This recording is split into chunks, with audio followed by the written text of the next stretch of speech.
오늘은 부활주일입니다. 주님께서는 부활의 기쁜 소식을 세계 모든 민족과 땅끝까지 전파하라고 하셨습니다. 그 명령에 따라 오늘 하나님께서 우리에게 주시는 말씀은 한국어, 중국어, 필리핀어, 베트남어 등 4개 국어로 봉독합니다. 특별히 외국어는 우리 교회 다니엘 목장 집사님들 그리고 필리핀 바라스 가저교회 현지인 전도사님께서 봉독하시겠습니다. 이 시간 하나님께서 우리에게 주시는 말씀은 누가복음 24장 13절에서 17절과 30절에서 31절입니다. 제가 보는 성경으로 신약 140쪽입니다. 말씀을 봉독할 때에 하나님의 음성을 들으시기 바랍니다. 그날에 그들 중 둘이 예루살렘에서 25리 되는 엠마오라 하는 마을로 가면서 이 모든 된 일을 서로 이야기하더라. 그들이 서로 이야기하며 문의할 때에 예수께서 가까이 이르러 그들과 동행하시나 그들의 눈이 가리어져서 그인 줄 알아보지 못하거늘 예수께서 이르시되 너희가 길 가면서 서로 주고받고 하는 이야기가 무엇이냐 하시니 두 사람이 슬픈 빛을 띠고 머물러 서더라. 30절에서 31절 말씀입니다. 그들과 함께 음식 잡수실 때에 떡을 가지사 축사하시고 떼어 그들에게 주시니 그들의 눈이 밝아져 그인 줄 알아보더니 예수는 그들에게 보이지 아니하시는지라. 路加福音第24章13节到17节，30节到31节。正当那日，门徒中有2个人往一个村子去，这村子名叫以马忤斯，离耶路撒冷约有25里。他们彼此谈论所遇见的这一切事。正谈论相问的时候，耶稣亲自就近他们，和他们同行，只是他们的眼睛迷糊了，不认识他。耶稣对他们说：“你们走路彼此谈论的是什么事呢？”他们就站住，脸上带着愁容。到了坐席的时候，耶稣拿起饼来，祝谢了，掰开递给他们，他们的眼睛明亮了，这才认出他来。忽然耶稣不见了。 Luca trang 24. Cũng trong ngày ấy có 2 môn đồ đi đến làng kia gọi là Emmaus, cách thành Jerusalem 60 hectare. Họ đàm luận về những việc đã xảy ra. Đang khi họ nói cãi lẽ nhau, chính Đức Chúa Giêsu đến rằng cùng đi đường với họ. Nhưng mắt 2 người ấy bị che khuất, không nhìn biết Ngài được. Ngài phán cùng họ rằng: các ngươi đang đi đường, nói chuyện gì cùng nhau vậy? Họ dừng lại, buồn bực lắm. Đương khi Ngài ngồi cùng 2 người thì lấy bánh chúc tạ, đoạn bẻ ra cho họ. Mắt họ liền mở ra mà nhìn biết Ngài, xong Ngài thọt biến đi không thấy. Cảm ơn. Magandang umaga po. Basahin po natin Lucas 24:13 hanggang 17. Nang araw ding iyon, may 2 alagad na naglalakad papuntang Emmaus, isang nayong may 11 kilometro ang layo mula sa Jerusalem. Pinag-uusapan nila ang mga pangyayari. Habang sila'y nag-uusap, lumapit si Jesus at nakisabay sa kanila. Ngunit siya'y hindi nila nakilala na para bang natatakpan ang kanilang mga mata. Tinanong sila ni Jesus, ano ba ang pinag-uusapan ninyo? Tumigil silang nalulumbay. Lucas 24:30 hanggang 31.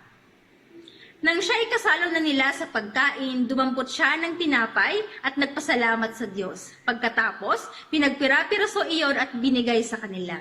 Noon, nabuksan ang kanilang mga mata at nakilala nila si Jesus, subalit siya'y biglang nawala sa kanilang mga paningin.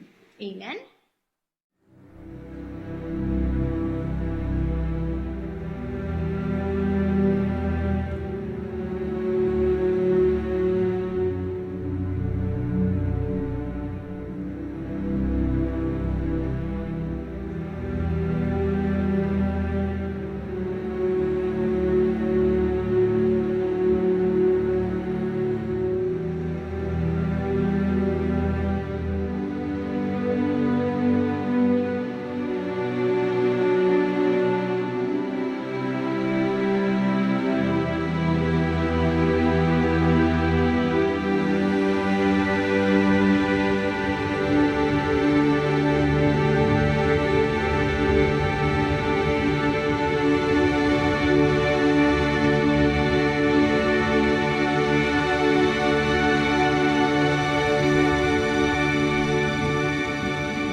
할렐루야. 우리 시온 찬양대 지난주보다 더 많이 나오시고, 우리 손진성 권사님 기도 제목이 찬양대원 100명이 되게 해주십시오.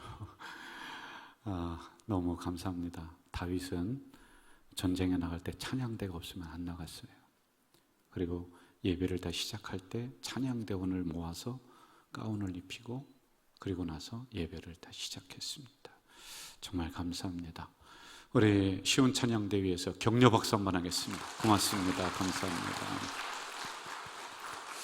그리고 특별히 감사한 것은 우리 다문화 가정이라고 이제 외국에서 이렇게 결혼해서 오신 분들이 우리 교회에 한 30에서 40가정 이렇게 돼요.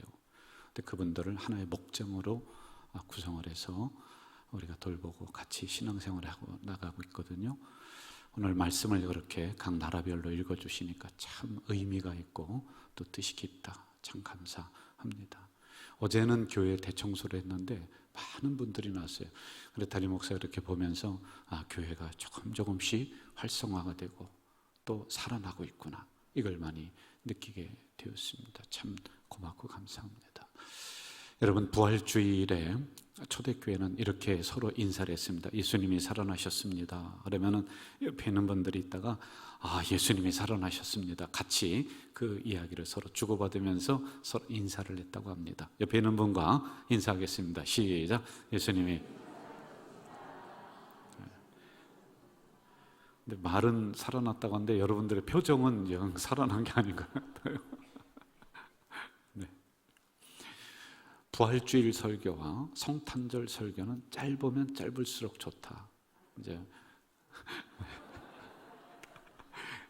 아멘 하신 분은 복 받을지어다.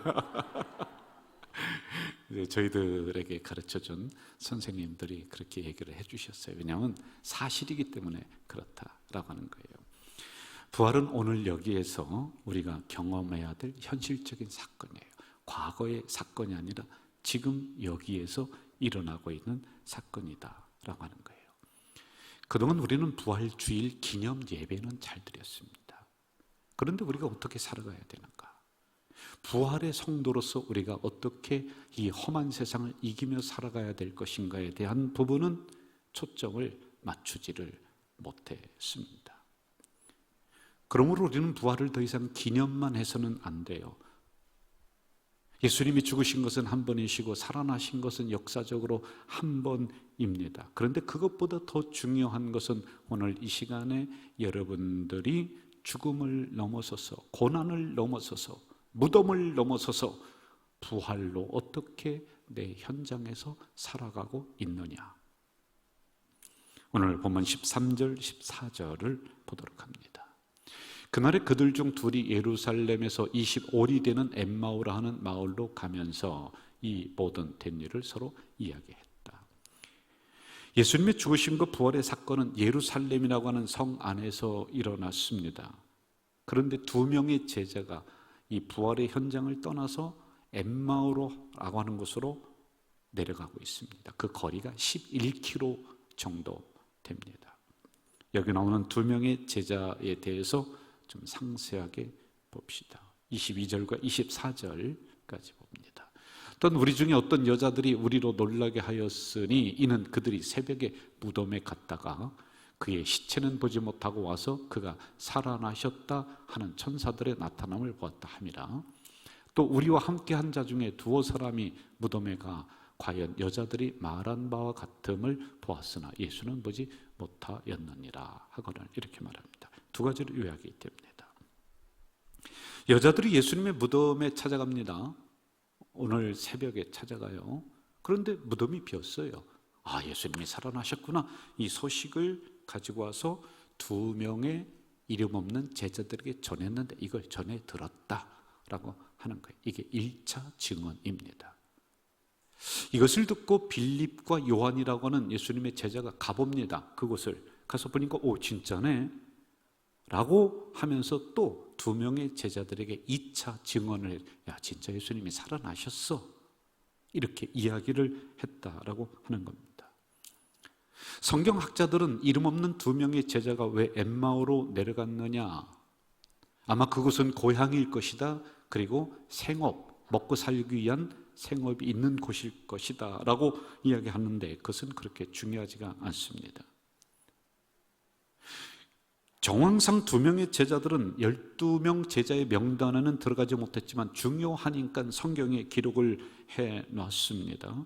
그런데 이들이 지금 뭔가 실망한 채로 엠마오, 자기의 삶의 현장이에요. 고향입니다. 이 부활의 현장을 떠나서 그곳으로 지금 가고 있다. 이들의 심리를 발견할 수 있는 구절이 16절 이렇게 나옵니다. 그들의 눈이 가려졌다. 17절, 두 사람이 슬픈 빛을 띠고 있었다. 1차 증언과 2차 증언을 직접적으로 들었습니다. 그런데도 불구하고 이들은 그거 믿지 못하겠는데, 나는 도저히 내 마음에 확신이 안 들어오는데, 그리하며 실망하면서 부활의 현장을 떠나고 있다는 겁니다. 그 이유가 무엇일까요? 아니, 제가 여러분들에게 직접적이고 도전적인 질문을 하나 하도록 하겠습니다. 여러분은 정말로 예수님의 부활이 믿어지십니까? 억지로 아멘할 필요는 없습니다. 만약에 믿어진다면은 그것은 증거가 많아서가 아니라 하나님의 은혜로 믿어지는 것입니다. 역사적인 예수라고 하는 책을 쓰신 분이 있습니다. 건국대 김기홍 교수라고 하는 분이 2016년 창비라고 하는 그 잡지사에 글을 올렸습니다. 이것을 편집을 한 내용입니다. 주제는 이렇습니다. 정말 예수가 있었는가? 정말 예수가 죽었는가? 정말 예수가 살아났는가? 저 책 안에 보면 여러 사람들이 깊이 연구를 합니다. 학문적으로 연구를 하면서 이분들이 내린 결론은 이러한 사실을 입증할 수가 없다. 많은 그리스도인들이 이렇게 얘기합니다. 하나님 다 좋다. 예수 다 좋다. 성경 너무 좋다. 그런데 이 안에 딱 하나만 빠지면 좋겠다. 그게 예수의 부활 사건. 아니, 어떻게 이성적으로 이런 일이 일어날 수가 있느냐? 도저히 믿지 못하겠다는 것입니다. 이해됩니다. 우리는 이성적인 인간입니다. 어떻게 여러분 사람이 죽으면 끝이지 죽었던 사람이 다시 살아날 수가 있는가? 이거는 자연의 모든 섭리를 어기는 일이기 때문에 이해가 됩니다. 목사님 무슨 말씀하십니까? 성경에 예수님이 살아났다는 증거가, 부활했다는 증거가 수도 없이 나오고 있는데요. 솔직히 이야기할까요? 이것은 우리들에게나 증거가 되지 세상 사람들은 이거 듣지도 않습니다. 웃기는 이야기라고 여깁니다. 그러므로 이렇게 결론을 내립니다. 부활이 여러분들이 믿어진다는 것은 증거가 많아서가 아니라 하나님의 은혜로 우리가 믿어진다는 겁니다. 이렇게 되는 과정을 조금만 더 살펴봅시다. 2명의 제자들이 부활의 소식을 분명히 들었습니다. 그런데 실망하면서 부활의 장소인 예루살렘을 떠나서 자기가 먹고 살기 위해서 고향 땅으로 생업이 있는 곳으로 떠나고 있습니다. 이들이 가서 확인할 수 있는 것은 자기들이 빈 무덤을 가서 본 건 아닙니다. 들었다. 간접적으로 여인들에게 1차 증언, 제자들에게 2차 증언을 들었다라고 하는 겁니다. 그러므로 이들이 스스로 내린 결론은 내가 눈으로 보지 않았으니 누군가로부터 들었으니 나는 믿지 못하겠다. 어떻게 그걸 믿을 수가 있느냐? 그렇다면은 이들이 믿어지게 하려면은 한 가지 분명한 사실이 있습니다. 부활하신 주님과 직접 만나면 해결이 됩니다. 15절로 가봅시다. 15절, 그들이 서로 이야기할 때 예수께서 가까이 이르렀다. 여기는 부활하신 예수님이, 지금 2명의 제자들이 서로 뭐 그러니 저러니 하면서 실망하며 내려가고 있는 그 현장으로 부활의 주님이 찾아왔다는 겁니다. 그런데도 본문은 그 다음에 이들이 눈이 가리워져서 예수인 줄 알지 못했다고 기록을 해놓고 있습니다. 그래서 예수님은 말씀을 가지고 야, 이런 거야 라고 설명을 해줍니다. 그래도 안 되니까 예수님이 마지막으로 그 2명의 제자들과 함께 만나서 이제 떡을 떼며 저녁을 먹습니다. 그때서야 31절, 그들의 눈이 환해져서 예수신 줄 알았다 겁니다. 세 가지로 정리가 될 수가 있겠죠. 예수님이 직접 나타났다. 두 번째, 말씀으로 설명하셨다. 세 번째, 떡을 떼어주시며 함께 잡수셨다. 비로소 그때 알게 됩니다. 공통점이 있습니다. 이 일을 행하시는 주체가 예수입니다. 그리고 지금 이 두 명의 제자는 직접 예수님과 만나고 있다는 공통점입니다. 오늘 부활을 맞이하는 우리들의 문제는 여기에 있습니다. 부활을 우리는 단지 역사적인 기념, 뉴스, 여기에 머무릅니다. 여기 봐라, 부활하신 증거가 성경에 많이 나와 있다. 그런데 여러분, 이러한 소식은 우리가 듣지만은 직접 부활하신 주님을 만나지 못하는 데 있습니다. 유기성 목사님이라고 하는 분은 이분에 대해서 다음과 같이 이야기를 하죠. 부활하신 예수님이 빌라도 앞에 나타났으면 일반 역사책 정사에 기록되고 논란도 없었겠는데 왜 일부 믿는 성도들에게만 보여주셨을까? 거기에 부활신앙의 핵심이 있다고 합니다. 예수님 부활을 믿는다고 해서 부활신앙을 갖게 되는 것이 아니다. 부활신앙의 핵심은 부활하신 예수님이 지금도 우리와 함께 계시다는 것에 눈을 뜨는 것입니다. 예수님 부활이 맞느냐 아니냐 논란을 끝내는 방법이 있다는 거예요. 그것은 지금 교회가, 여러분들이 예수님과 실제로 닮아가며 그 말씀대로 살아가고 있느냐, 여기에 달려있다는 겁니다. 부활을 기념만 하지 말라는 것이죠. 오늘 진정한 부활의 의미는 그것이 맞느냐 틀리느냐를 가지고 논쟁하는 것이 아니라 우리가 그렇게 살아가고 있느냐, 부활의 신앙으로 살아가느냐입니다. 어느 신학자는 다음과 같이 이야기합니다. 예수님의 부활이 나에게 다시 일어나지 않는 한 부활은 없다. 부활이 없다. 역사적인 예수에만 관심을 갖는 것이 아닙니다. 거기에만 초점을 맞추는 것이 아니라 오늘 지금 여기에서 나의 부활 사건들이 다시 일어나지 않으면 진정한 부활은 없다는 겁니다. 오늘 본문은 이 부분에 대해서 다음과 같이 기록을 하고 있습니다. 33절, 곧 그때로 일어나 예루살렘으로 돌아갔다. 두 명의 제자들은 실망하면서 엠마오로 내려갔습니다. 그런데 부활의 주님을 만나고 났더니 이들이 다시 방향이 바뀌어집니다. 목적이 바뀌어집니다. 생각이 바뀌어집니다. 그것도 즉시 그렇습니다. 언어가 달라져 버립니다. 어느 장로님이 병원에 갔습니다. 몸이 아파서 갔더니 진단을 했더니 암이 온몸에 퍼졌습니다.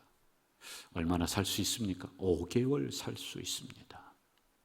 수술하면 됩니까? 수술하면은 한 5% 내지 10% 정도 살 수 있는 그런 확률이 있습니다. 이 이야기를 들었습니다. 그러자 장로님이 있는 거 뽑고 콧줄 있는 거 뽑고 막 그러면서 나는 수술 안 하고 소망이 없구만. 그러면서 나가더랍니다. 집에서 이제 죽음을 맞이하기 위해서 기도합니다. 옛날 걸 떠올리면서 하나님, 제가 그때 그거 참 잘못했습니다. 회개기도 하는 거죠. 그랬더니 이쪽 귀에 음성이 들리더래요. 그거 내가 옛날에 너 다 용서했어. 또 생각을 합니다. 하나님, 그때 그 실수 그거 있잖아요. 그거 하나님 죄송합니다. 그랬더니 이쪽 귀에 또 음성이 들리더래요. 그거 내가 옛날에 다 잊어버렸어. 그러면서 음성이 또 하나 들리더랍니다. 과거만 생각하면서 회개기도만 하지 말고 너 감사기도 하고 그리고 방에만 앉아있지 말고 그냥 한 발 밖으로 한번 나가봐. 그럼 내가 할 일이 있을 거야. 본인은 방에 앉아서 5개월 남았으니까요. 그 5개월 동안의 삶을 반추하면서 그냥 정리하려고 했습니다. 회개하면 다 되는 줄 알았습니다. 그런데 이 음성을 듣고 나서 이 장로님이 문을 열고 밖을 향해 나갔습니다. 그랬더니요, 할 일이 보이더라는 거예요. 전에는 눈에 보이지 않았던 쓰레기가 있고 그걸 줍고 아이들이 건널목을 지나는데 차량을 통제해서 잘 건너게 해주고 그러면서 그렇게 지나기를 시작을 했습니다. 분명 5개월 뿐이 못 산다라고 했는데 5년이 넘도록 살아가고 있다는 이야기, 간증이었습니다. 여러분, 이게 바로 부활로 살아가는 성도의 삶입니다. 죽을 상을 하며 오만 상을 다 쓰며 인생은 고해이다 그러면서 혼자 무거운 짐을 지고 걸어가는 것이 아니라 가정이 무너지고 경제가 무너지고 믿었던 사람이 배신하고 그래서 탄식합니다. 여기까지는 똑같습니다. 세상 사람도 그렇고 우리도 그럴 수 있습니다. 그런데 우리는 그 다음에 부활을 믿고 부활을 살아가는 성도는 아니야, 이 속에 하나님의 어떤 의미가 있을 거야, 하나님의 어떤 뜻이 있을 거야 라고 생각하며 밝은 긍정적인 방향으로 우리의 발걸음을 옮기는 것, 그것이 바로 부활로 살아가는 성도입니다. 잘 알고 있는 예화 하나고 마무리하겠습니다. 미국의 16대 대통령 에이브럼 링컨이라고 하는 사람이 있어요. 대통령입니다. 젊었을 때 변호사 일을 접고 이제는 국회의원에 출마를 했는데 한 번 떨어지고 두 번 떨어지고 세 번 떨어지고 그 재산 끌어모아서 선거하고 그러니 이제 다 탈진이 되어 갑니다. 네 번 다섯 번 계속 낙방을 합니다.